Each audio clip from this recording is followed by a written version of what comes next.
Sharjah سے جڑے ہوئے تھے۔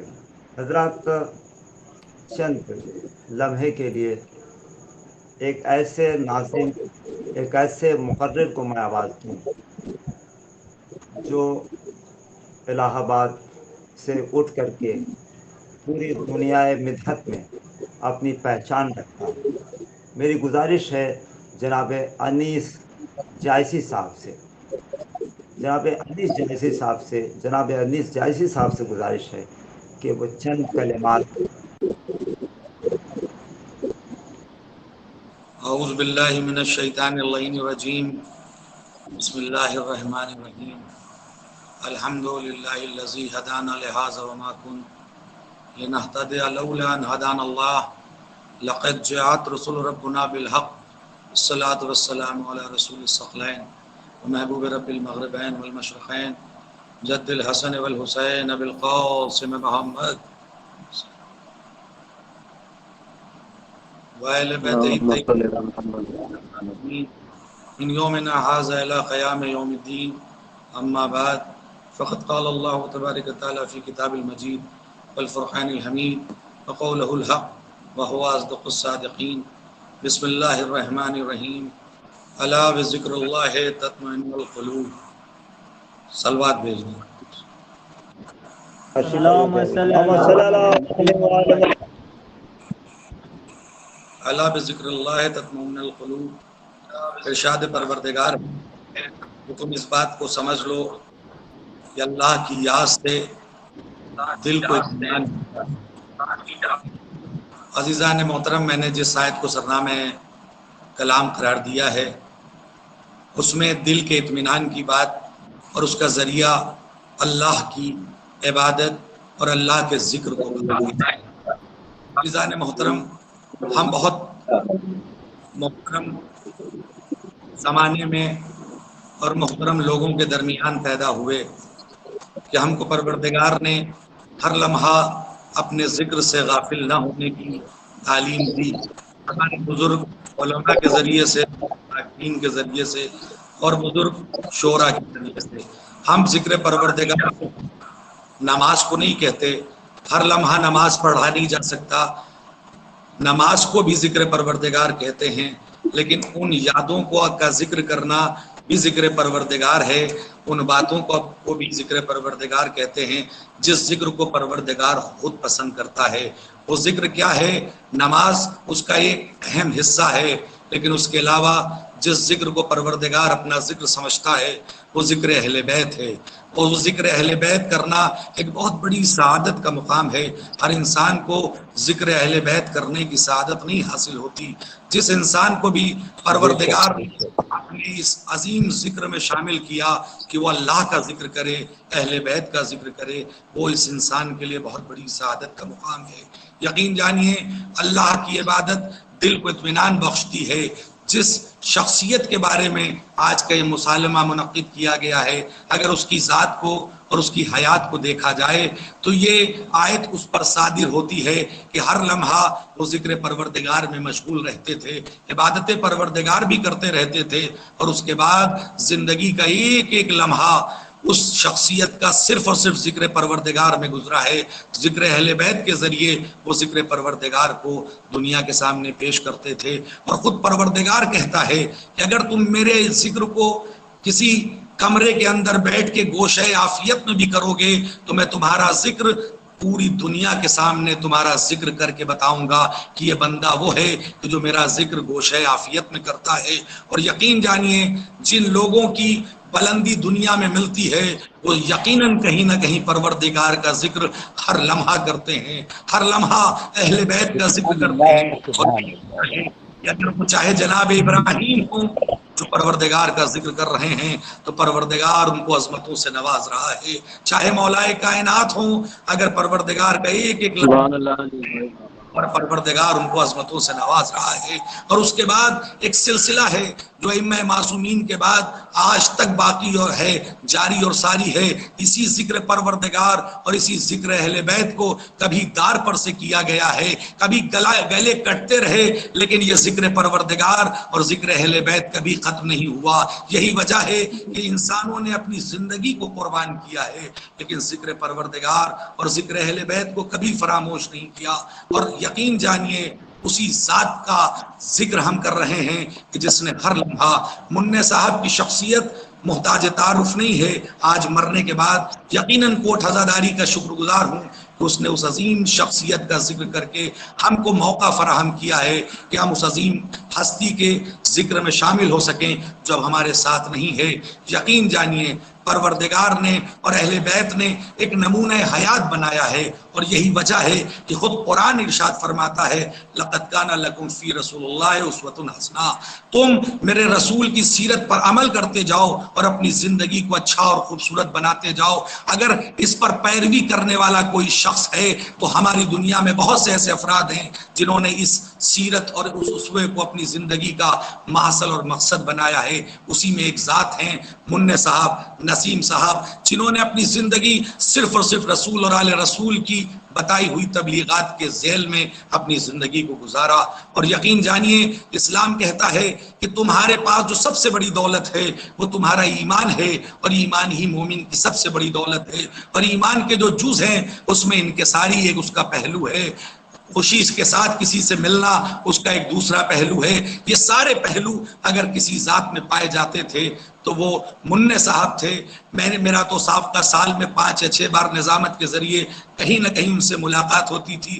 اس عظیم شخصیت کی سب سے بڑی خوبی یہ تھی کہ جب بھی وہ کسی سے ملتے تھے بہت ہنس کے ملتے تھے، لگتا ہے مسکرا کے مل رہے ہیں. اور یہی وجہ ہے کہ اسی اسوے پر انہوں نے اپنی زندگی کو گزارا. یقین جانیے امام کا چاہنے والا اور خود پروردگار کہتا ہے کہ اگر تم میری معرفت رکھنے لگو گے، مجھ سے محبت کرنے لگو گے تو امتحانات کے لیے تیار رہو. ضروری نہیں ہے کہ جو پروردگار کی حمد کرے، جو اہل بیت کا ذکر کرے وہ مال میں بہت بڑا ہو، وہ پیسے والا بہت ہو. نہیں عزیزان محترم، وہ انسان جو اللہ کی معرفت رکھتا ہے، اہل بیت کی معرفت رکھتا ہے، اس کی زندگی بہت مفلسی میں گزرتی ہے، بہت تنگدستی. سبحان اللہ، جزاک اللہ. کہ اگر منع صاحب کی زندگی جو بزرگوں نے بتائی ہے اس کے ذریعے دیکھا جائے تو انہوں نے تنگ دستی میں بھی اپنی زندگی گزارا لیکن ذکر اہل بیت سے کبھی اپنے آپ کو فراموش نہیں کیا، نہ اپنا منہ موڑا. ہر لمحہ جزاک اللہ، سبحان اللہ. کسی دکان کوڑے بھار میں کھولی ہو، چاہے چھوٹی سی دکان فیض آباد میں کھولی ہو، لیکن ہر لمحہ 40 سال کی ایک مسلسل حیات طیبہ صرف اور صرف اس لیے گزارا کہ ذکر امام حسین کر لیں. رہنے والے فیض آباد کے افراد بتاتے ہیں کہ ان کی خاصیت ایک یہ تھی کہ اگر کوئی مر جاتا تھا تو وہ اس کے گھر فوراً پہنچتے تھے، چاہے خود گاڑی سے نہ پہنچے کسی کے ذریعے پہنچے، لیکن پہنچنے کے بعد مرحوم کے خانوادے کے لوگوں سے کہتے تھے تم پریشان نہ ہونا، میں آ گیا ہوں، میں تمہارے لیے حاضر ہوں. اور یہی وجہ ہے کہ اہل بیت کے چاہنے والے کے ساتھ ایسا ہی سلوک ہونا چاہیے کہ ایسے حالت میں بھی اتنا کثیر مجمع نے پہنچ کر بتایا کہ اگر تم نے عملی زندگی رسول اور آل رسول کے آستانے سے لے کر گزاری ہے، تم دوسروں کے یہاں پہنچے ہو تو پوری دنیا تمہارے آستانے پر آ کر سلام. سبحان اللہ، سبحان اللہ. واہ محترم، وقت زیادہ نہیں ہے، بس 1-2 باتیں اور کر کے گزر جانا، کیونکہ کسی کی مدح کرنا، ذکر امام حسین کرنا بہت عظیم کارنامہ ہے. ہر انسان کو یہ سعادت نصیب نہیں ہوتی جو منع صاحب کو نصیب ہوئی. جزاک اللہ، سبحان اللہ. نوحہ خانی کے اس کام سے جڑے ہیں، اس ذکر کو کرتے ہیں، لیکن منع صاحب ان کچھ مخصوص لوگوں میں پائے جاتے ہیں کہ جن کے مرنے کے بعد ان کے ذکر کیا جا رہا ہے، ان کی یاد کو تازہ کیا جا رہا ہے. کہ اس بات کا بیان ثبوت ہے کہ ہمارے قلب کی گہرائیوں میں ان کی محبت اور ان کی عظمت پائی جاتی ہے. اور وہ کیوں پائی جاتی ہے؟ کہ وہ حسین کے عاشق تھے، وہ حسین کے غلام تھے، جس نے 40 سال کی حیات طیبہ کو ہر لمحہ صرف ذکر امام حسین کے لیے گزار دیا ہو. کیا کہنا اس بلند شخصیت کا کہ جس نے ایک ایک لمحہ امام حسین کو فراموش نہیں کیا. اور یقین جانیے کہ اہل بیت بھی کبھی اس کو فراموش نہیں کرتے. سبحان اللہ. کو یاد کرتا ہے. اور یہی وجہ ہے کہ اہل بیت کا ذکر عظیم ذکر ہے. جو اہل بیت سے محبت کرتا ہے اس کا مرتبہ بہت عظیم ہو جاتا ہے. اور یہی وجہ ہے کہ ایک واقعہ ملتا ہے. ایک شخص ہے جو اہل بیت کی زیارت کرنے کے لیے امام حسین کے روضے پر جانا چاہتا ہے. اپنے قافلے سے بچھڑ جاتا ہے, اپنے قافلے سے دور ہو جاتا ہے, لیکن اسی اسنا میں ایک بار پریشان ہو کر ایک انسان سے کہتا ہے کچھ کھانا دے دو, میں سیدھے اس قافلے کی طرف جانا چاہتا ہوں. دوڑ رہا ہے, نہ اس کو کھانے کا احساس ہے. وقت کئی پہر گزر گئے, روضہ امام حسین سامنے نظر آیا. اس نے یہ بھی نہیں دیکھا کہ اس کا حال کیا ہے, وہ کس طرح سے گرد آلودہ ہے اس کا جسم, وہ کس حال کا ہے. بس ایک بار زری امام حسین پر نظر کی. نظر کرنے کے بعد فوراً زری کے قریب جاتا ہے اور زری کو بوسہ دینے لگتا ہے. وہاں کے خادم کا بیان ہے کہ ایک بار وہ پریشان ہو گیا, اتنا گندا انسان جس کا پیر گندا ہے وہ زری کو بوسہ دے رہا ہے. وہ تھوڑی دیر چپ رہا, اسی کے بعد جزاک اللہ, جزاک اللہ. تھوڑی دیر کے بعد اس کو ساتھی نے جو کھانا دیا تھا, کئی دن ہو چکے تھے, کھانے سے بدبو آ رہی تھی, وہ ایک لقمہ خود کھاتا تھا اور دوسرا لقمہ ذریعے امام حسین میں ڈال دیتا تھا. ابھی بھی خادم خاموش تھے, لیکن اس کے بعد اس نے کیا کیا کہ ذریعے امام حسین کے بالکل قریب اس نے اپنے پیر کو لگا دیا. اور اس کے بعد اب خادم سے برداشت نہ ہوا, خادم نے اس کو پکڑا, اس کو روضے کے باہر نکال دیا. رات میں خواب میں امام حسین آئے اور کہتے ہیں خادم تم نے میرے چاہنے والے کو میرے روضے سے دور کر دیا, غلط کیا. اس نے ہاتھوں کو جوڑ کے کہا مولا وہ کتنا گندا تھا, وہ کتنا گندے کھانا کھا رہا تھا اور زری میں ڈال رہا تھا, آپ کے پیروں سے آپ کی زری کو مس کر رہا تھا. ایک بار امام نے کہا وہ گندا ضرور تھا, لیکن میں اس کے سامنے بیٹھا ہوا تھا. میں نے اس سے کہا تو ایک لقمہ خود کھا اور ایک لقمہ مجھے کھلا. وہ مجھے کھانا کھلا رہا تھا, وہ خود کھانا کھا رہا تھا. اور اس کے بعد میں نے کہا ظاہر حسین تو اپنا پیر تو آگے دکھا, تیرے پیر میں کانٹے پڑ گئے ہیں. جزاک اللہ, جزاک اللہ, جزاک اللہ. یہ عظمت ہے ایک ظاہر حسین کی, اور ذاکر حسین کی عظمت کا کیا کہنا. خود جناب امام موسی کاظم علیہ السلام کہتے ہیں کہ اگر کوئی حالت جاگانی میں مر جائے, ایسے حالت میں مر جائے کہ کوئی اس کا پرسان حال نہیں, تو میں موسی کاظم اس کے پاس آؤں گا اور اس کے کفن کروں گا, اس کو غسل دوں گا. اور یہی وجہ ہے اہل بیت چاہنے والے کو فراموش نہیں کرتے. آقا حسین کیسے فراموش کر سکتے ہیں. ہاں اتنا کثیر مجمع, میں کہوں گا ہاتھوں کو جوڑ کے اس کثیر مجمع نے آ کے بتایا کہ حسین کا ذاکر چلا گیا, لیکن ایک واقعہ ملتا ہے. دو ذاکرین ہیں امام حسین کے, زیارت امام حسین کے لیے جاتے ہیں. راستے میں دونوں بھائی ہیں سگے, ایک بھائی کا انتقال ہو گیا, دوسرا بھائی پریشان, جنگل ہے بستی نہیں ہے. ایک بار اس کے لاشے کو رکھ کے قریب کی بستی میں جاتا ہے, لیکن کہیں کوئی بستی نہ ملتی ہے. تھوڑی دیر کے بعد لوٹ کر آتا ہے تو کیا دیکھتا ہے کثیر مجمع ہے, قریب قریب کے تمام لوگ موجود ہیں, اور ایک شخص ہے وہ کہہ رہا ہے اجازت دو تو میں غسل بھی کروں, میں کفن بھی کر دوں. اس نے کہا بھائی آپ ہیں کون؟ اس شخص نے کہا بس اجازت دو. اس بھائی نے اجازت دیا, اس شخص نے غسل دیا, تکفین کیا, غسل کے بعد نماز جنازہ پڑھی, قبر میں اتارنے کے بعد اب ایک بار وہ شخص کہتا ہے کہ بھائی اب تو بتا دو تم کون ہو. وہ شخص کہتا ہے کہ تم نہیں سمجھ سکتے میں کون ہوں. ارے یہ تیرا بھائی تو ضرور تھا, لیکن میرا ذاکر تھا, میں حسین ہوں, میں کیسے برداشت کر سکتا ہوں. میرا اللہ اکبر, اللہ اکبر, جزاک اللہ.